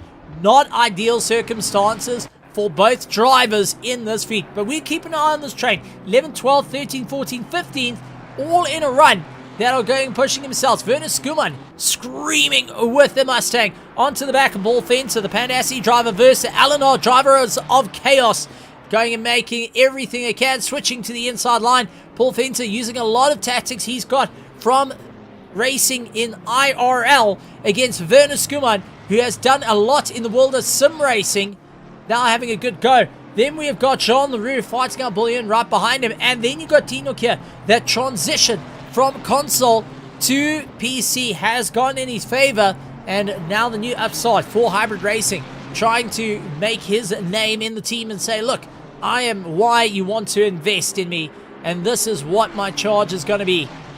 So absolutely monumental stuff. Werner Skuman, though, getting very out of shape right behind Paul Venter. Tried to look for a pass, couldn't get it all sorted out. Had to go and slow down quite a bit to try and stabilize once he landed off into the dirt. And now trying to pull himself back from the brink. Never an easy time here for our drivers on the way through. Werner Skuman, Paul Venter trying everything he can. Paul Venter just chopping off the nose of Werner Skuman. Jean Leroux immediately onto the back of him. Ryan Barrington-Smith into the pits. And that is going to leave Henry May and Bernard Barkhuizen to go and fight it out. Jean Leroux is still yet to get into the pits, so bear that in mind. He can influence how this race goes. Werner Skuman gets the inside curb, stuck on the outside through the left-hander, couldn't get the pass done. Leroux getting the inside nose. will be trying everything he can. And Vernaskuman going across and saying, no, buddy, not this time. 2 minutes and 41 seconds to go. And there's still a lot of time on the cards here. Henry Mayer needs to get into the pits. Bernard Barkhuizen needs to get into the pits. Jean Leroux gets in. Oh, no, major contact. Jean Leroux going around. Bouillon going around. This is absolute disaster. And this is what we talked about. Anything can happen. Win, lose, or draw. Drivers are leaving on the line. Leroux, who still needed to get a pit stop done, gets right on behind Vernaskuman. Light contact there. Little unsteady on the acceleration. Bouillon getting the inside line. Tries to come back at him. Twists around. And Jean Leroux getting a little bit of a tap. And you can say that the likes of Dean Nokia managing to just stay alive there is absolutely counting his stars. Felt the lovely tap on the rear saying, well, not ideal circumstances here, but we're alive, we're going, we're going to keep in this fight. Vernaskuman, though, fighting out with Paul Venter onto the back of him, trying to figure out where can he go for the pass as he makes his way through. We jump onto the front splitter, and we can see how close he's trying to get the front nose underneath Paul Venter every which way possible. Paul Venter retaliating at this point as we look on the rear wing as they go late into the braking zone, and it's going to be very late. Paul Venter outbrakes himself. Paul Venter long since gone. Dean Nokia gets the pass on Vernaskuman, will carry the momentum towards Paul Venter. So what an upset that is developed. Paul Venter way too hot into the corner, losing out that drive. Now will be suffering from the likes of Dean right behind him. Maeth Musa going for a pass on Andre Sorodio. The two Project Vapors not backing down. Maeth Musa, though, gets a nice, neat pass so to Andre Sorodio saying, thanks, bud. Thanks for that one. Now let's keep up the charge. Let's pull each other along. Yeah, we've got a lot behind us that's happening. But with 38 seconds to go, Henry Mayer pulling into the pits. And it does look like Bernard Barkhuizen as well. So both drivers into the pits, which leaves Peterson the opportunity to make up a bit of time here. So Henry Mayer has changed his set of tires. Bernard Barkhuizen trying to go that little bit longer. This is going to be a splash and dash for both of them. There's no way they can put tires on and get back racing without running into a bit of problem, because here comes Peterson through the double right-hander. It does look like Henry Mayer is starting to pull away. And Barkhuizen still waiting down on tires. He's going to be getting out. It's going to be side by side on the way through. Both getting off the gas early. And it is both on the way through. Pit entry is now closed. And it is a race for first place. Mayer and Barkhuizen. 0.2 of a second. Ladies and gentlemen, boys and girls, hope you're ready. Get ready to be entertained as Bernard Barkhuizen and Henry Mayer all over the back of one another, trying to figure out where they can go. 9 minutes and 36 seconds of this race left. It is nose to tail on the back of each other, trying to see what's going to work here, who's going to have the advantage. Henry Mayer trying to get that drive to the likes of Bernard Barkhuizen, but Bernard will have as much of his go as possible. Both have done a splash and dash. Henry Mayer took a little bit more fuel on that run, 8.2 in the box versus Bernard Barkhuizen with only 5 seconds in the box. So this is where it's going to be. How much fuel is actually in these tanks to carry you across the line? And how much are you willing to put it all on the line for the final stages of the race? Back markers will come into play. That's going to affect how the race is going to go. Drivers having to keep their heads focused. We saw what happened to Paul Venter and Vernaskuman. Now Henry Mayer and Bernard Barkhuizen having to go.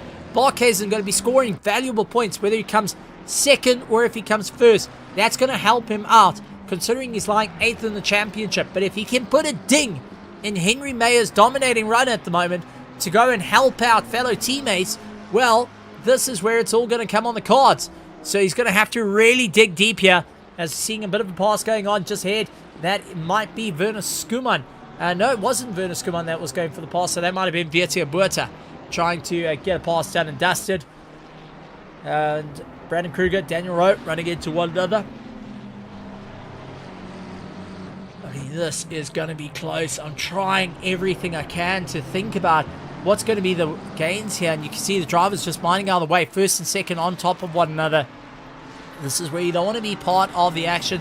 You don't want to be caught in the problem. Now, the rules for a blue flag is you hold your line You hold your racing line. You don't defend against the faster driver, but it is up for the faster drivers to figure out the safest way to get round you. No contacts. But you can be nice and let them go, as we saw with one of the BMWs, the hybrid racing BMW, allowing the pass to be done for our leaders. Bernard Barkhuizen tapering off, going on to a second now. Oh man, I think he has lost out too much time. Not enough life in those tires. Paul Venter having a good go and keep ahead of Dean Nokia. Werner Skuman onto the back of him, trying to push as hard as he can. Dean with everything prove at this point, trying to make up some time.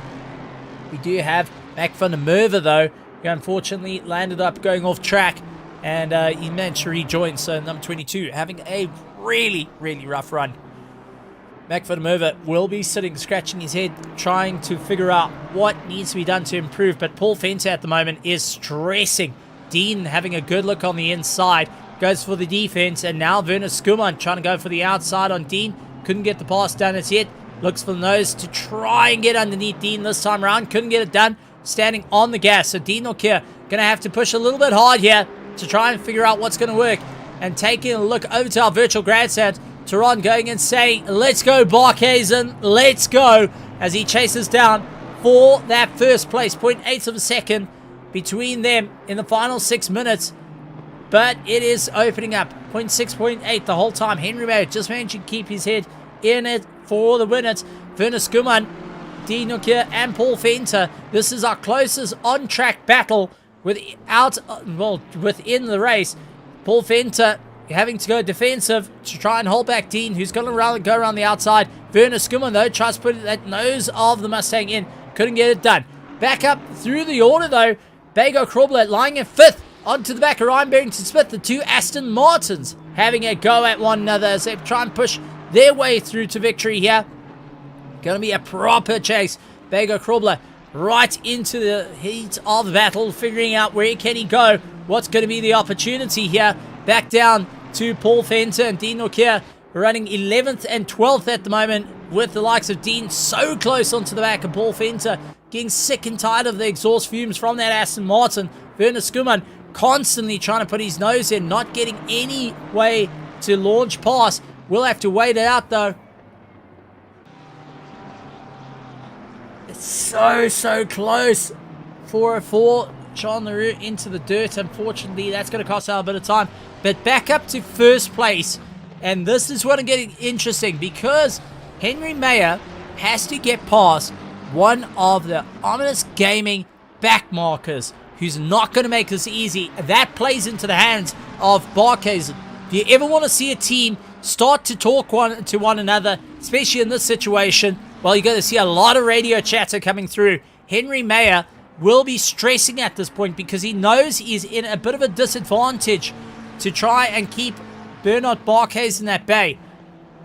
So Bernard's going to stay right onto the back of him, doing everything he can to try and force a move here. 4 minutes to go, though. This is going to be close. Henry Mayer's going to have to try and dig deep. He's going to have to think, what's going to be the advantage? He looks to the left-hand side, trying to get past Bernard Barkhuizen, having no problems there. And I think the little bit of the order was given of, okay, we're not winning with this side here, guys. Let's swap around, get you behind me, and let me get onto the attack. I think we're losing a little bit too much time. And now trying to get the refocus back in, because it just wasn't enough room. Because if Bernard Barkhuizen went for the pass, he would get immediately caught in behind the back marker and lose out. But Henry Mayer will have the advantage now, because he's got one of his teammates lying ahead of him, with Bernard Barkhuizen stuck looking for the inside line. So Henry Mayer can have an opportunity here to box in Bernard Barkhuizen. Oh boy. Oh boy. Well, never mind. Never mind. I think that was pretty much all top. Virtua Buerta in the same team of the Martin Racing, moving out of the way, saying, listen, I'm not going to be involved with this battle. Don't forget it. I'm not going to try and do this. You guys are going to earn your spots here, and you, at the moment, I'm going to lose out a lot of time. So have fun And Bernard Barques in the final 3 minutes is going to have to pull a rabbit out of the hat here. Henry Mayer's got a bit of an open track. How much life is left in the tires for both cars on the way through? Barques really trying to nail it down and get into the fight. Looks left, looks right. Can he get past? No, couldn't quite get it stuck in just as yet. Going to have to figure out where is the next opportune moment to get the pass done and dusted. Henry Mayer will be looking to try and retain the position. If he can get another win here tonight, it is going to be scoring big for Henry Mayer. But Bernard Barques hoping to put a bit of a ding in that one for the Omnius Gaming team.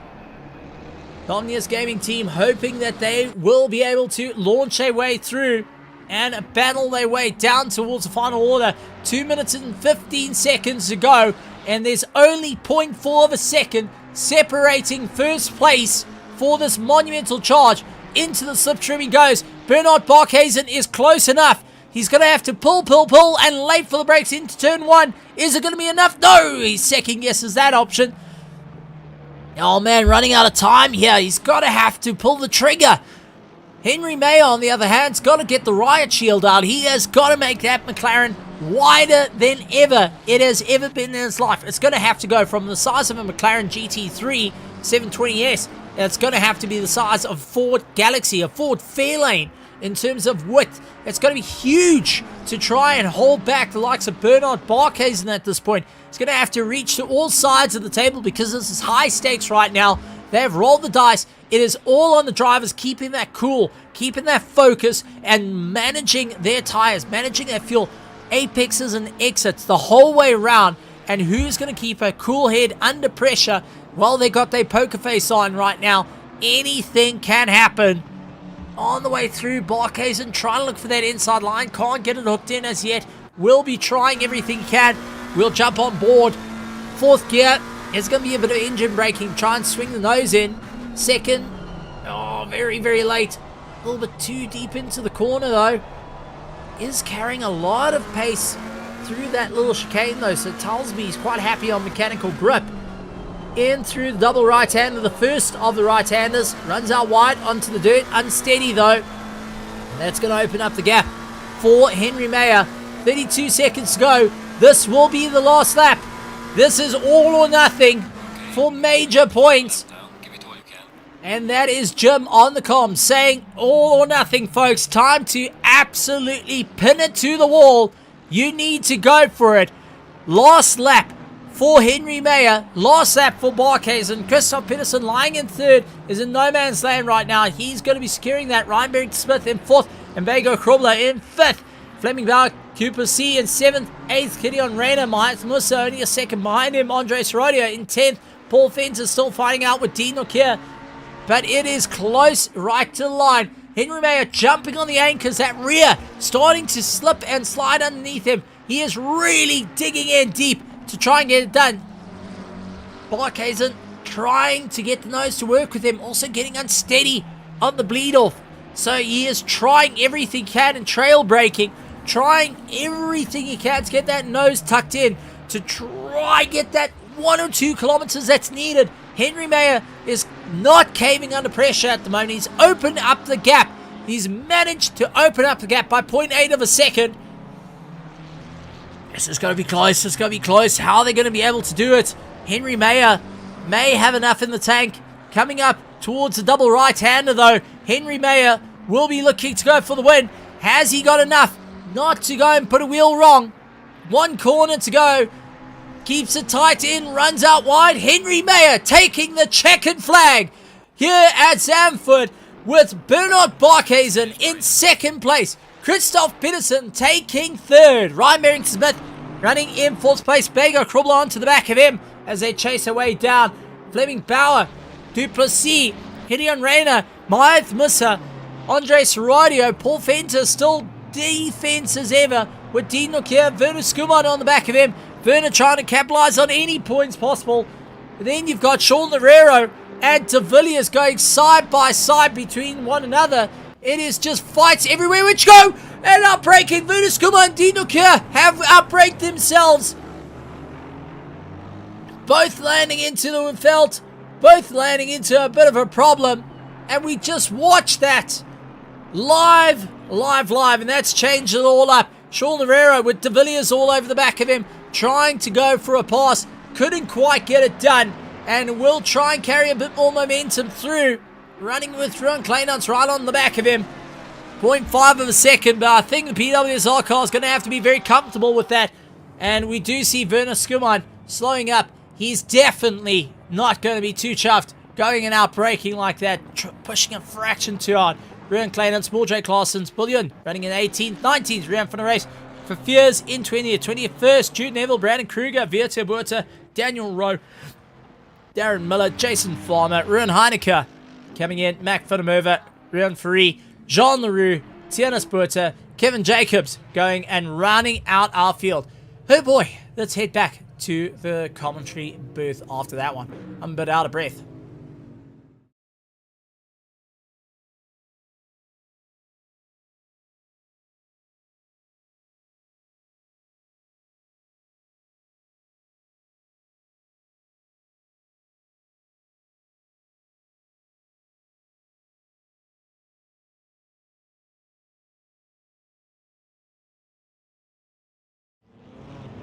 Welcome back, folks, and wow, let's take a look at the highlights of the race, because there is so much to talk about here and what's happening. We're going to also get to interview the drivers and find out a little bit of what's been happening with them and how it's all gone. Let's start off with third place, as we got Chris Peterson, or Christoph, being part of it.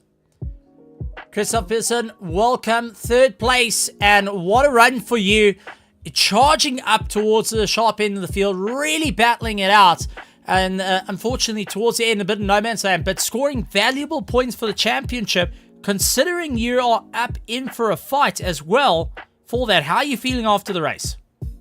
Well, I'm super happy about this. Like, I knew I had like top 5 pace or something, but this was above my expectations. It could have been P2, but sometimes it is like this. You got you're being held up, and then you just lose the 2 seconds you need for that. But still, P3 is massive for me. That's really great. Well, you're sitting 5th in the championship. You scored more points than Mahaith Musa, so that's going to move you up into 4th place. I mean, this is starting to look like you have an opportunity to get into the top 3 throughout the championship with the pace. But as a Honda, everyone says it absolutely decimates its tires. Now you're on a circuit that is renowned for going and destroying its tires. How was it out there in terms of strategy and the car grip? We had a test race some days ago, so I knew the tires would hold 60 minutes. But I took tires anyway because the gap to P4, I think it was big enough. So I basically could go 75 liters of fuel, have a bit of pace at the start, and then take tires in the middle. The car is bad on tires, but it's also good. Like, it doesn't drop massive pace when the tires are worn. It's still pretty okay. Well, it was absolutely tremendous stuff, and third place is no slouch. And what a run for the Logistical Nightmare Racing team, but what a run for you as well, going and battling it out. Well, that being said, you scored third place, you're standing here on the podium, and you are free to address, remember to keep it PG though, to all our sponsors, to our title sponsor, PokerBet, who has put that monumental grand prize, record-breaking in South African history in sim racing, and also our petrol heads, the absolute nutters that are watching and cheering you on. The floor is yours. Third place of our Pro Division tonight. Yeah, of course. Thank you to the sponsors. Thank you to PokerBet for giving us an extra motivation to race. Yeah, I'm at a loss for words. It's great to race here, and I had lots of fun already this season, and I hope the remaining races go as good as this one. Well, Paul Ricard is the next one. Let's see what you can do. The big parking lot with painted lines on it, in my opinion, is the next one to go and do it. Any excitement for that? It's not my best track, and the Honda doesn't have a lot of top speed, so I think it will be like Monza maybe, so maybe top 10, but I don't have high expectations. But the tracks afterwards might be better again, so... Absolutely. We'll see. Absolutely tremendous stuff. Thank you very much, Christoph, and we look forward to seeing you again. Thank you too. See you. Oh, Peterson having a great time there. Let's bring in second place. Let's bring in Bernard Barkhuizen into the chat. Bernard Barkhuizen, wow, oh wow. Think about it. I mean, this is a great time for you. What a race to the end. I mean, down towards it, looked like the gap started opening up between yourself and Henry Mayer. But last frantic 2 minutes left of the race, you are on top of the back of him. Take us through that moment where you're suddenly coming out of the pits door to door and exactly hitting the pit limiters off on one another.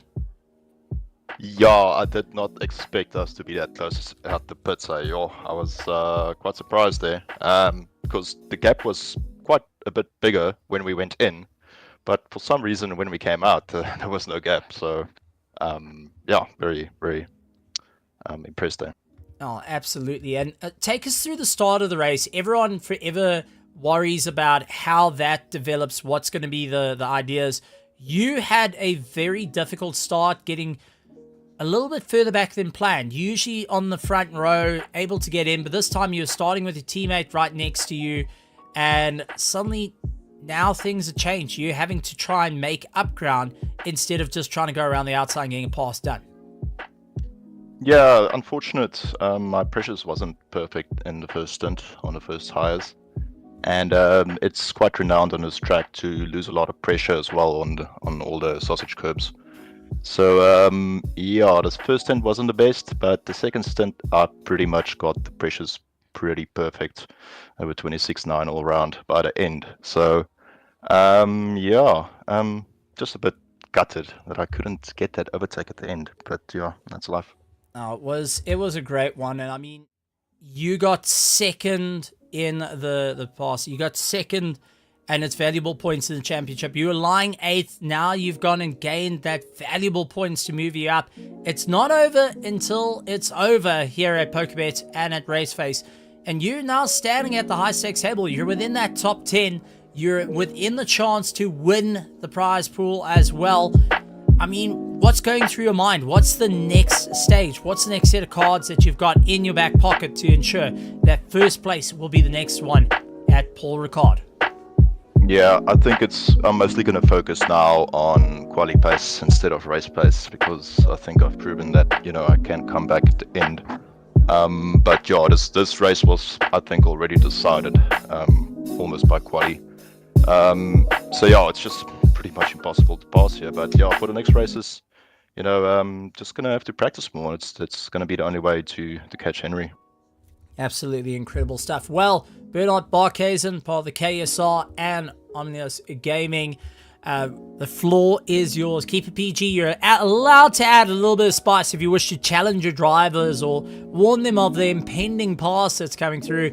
But the floor is yours to talk to our sponsors, to talk to our title sponsor, PokerBet, and to all our petrol heads out in the world of RACEFACE. Yeah, it's quite crazy having all these sponsors on lately. I mean, sure, I've never actually imagined that it would reach 150k for prize pool. So I just want to say thank you for everyone for sponsoring us, and, you know, thanks for Batis too, because I think Batis did a lot of work in the background, and yeah, all stuff. And yeah, lastly, just have to say something on the previous race for Monza.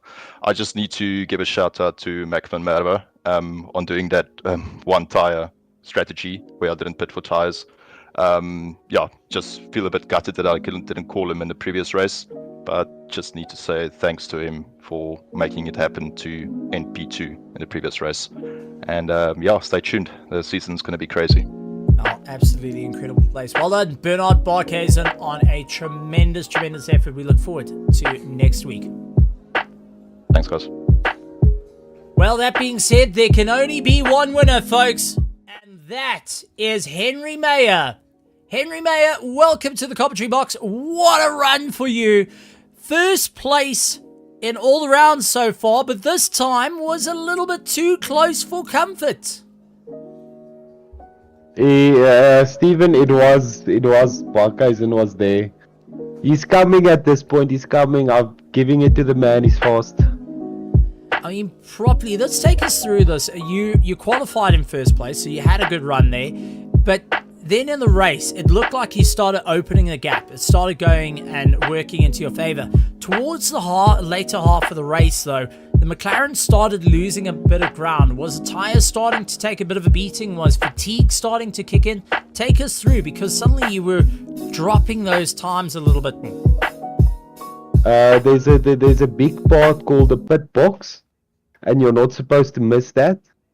And that's where the sweatiness started, because on the second pit I missed the box.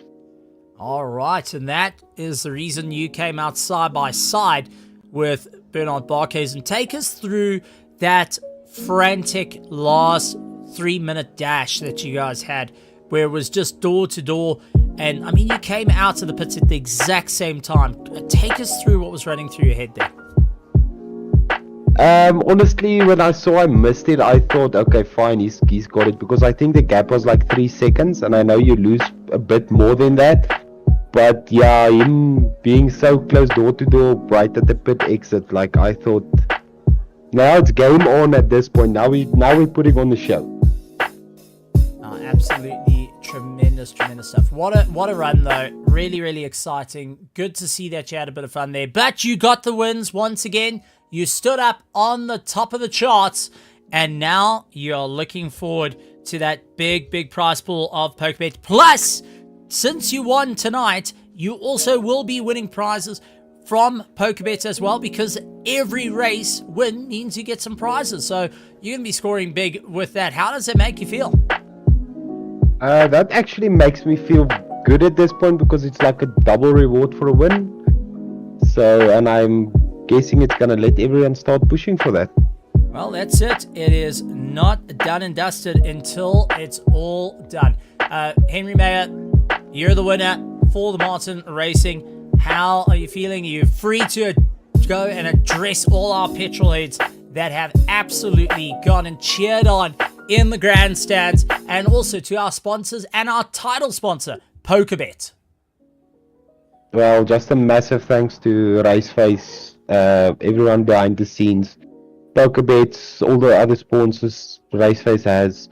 Massive thanks. Without them, it wouldn't be possible. And thanks to you, Steven, and all the viewers. Absolutely incredible stuff. Henry Mayer, we'll see you next week. It has been a hot charge for you during the GT3 Sprint Series and the GT3 Championship, both powered by RACEFACE and PokerBet. Thanks for joining. Thanks, Steven. Incredible stuff. Well, ladies and gentlemen, boys and girls, we had a chat. We got to see it all, and what a run it has been for all our drivers. But we're going to be looking forward as we head on to our next racing next week. So catch us here at RACEFACE.PRO. Make sure you hit the subscribe button, hit the bell notification icon, and be a part of all the news. Take a look on social media and go and look up PokerBet. Lots going on there. Lots of interesting stories and lots of prizes being handed away. Go and hit our affiliate link down in the bottom and join in all the action right here at PokerBet and RACEFACE. We'll see you out on the social media. We'll see you next week. And for myself, Stephen Koenig here in the THT box. Also, a big thank you to our Pro-Am streamer who's jumped in, Tristan Herbs, who was streaming out with the Pro-Ams. Tristan, absolutely shout out to you once again. And for all the amazing overlays that have been out that you're currently seeing on, that has been the mindset and creation of this very chap. So I'm going to give credit where credit's due. I know that you didn't want to have it, but I've got to say, got to give it up to that. Tristan, Pro-Am was great. Pro's been great. We're moving on to next week. So for all our viewers out there, take a look over to our social media. Keep an eye on all our sponsors. And like always, a good morning, good afternoon, good evening, and good night, everybody.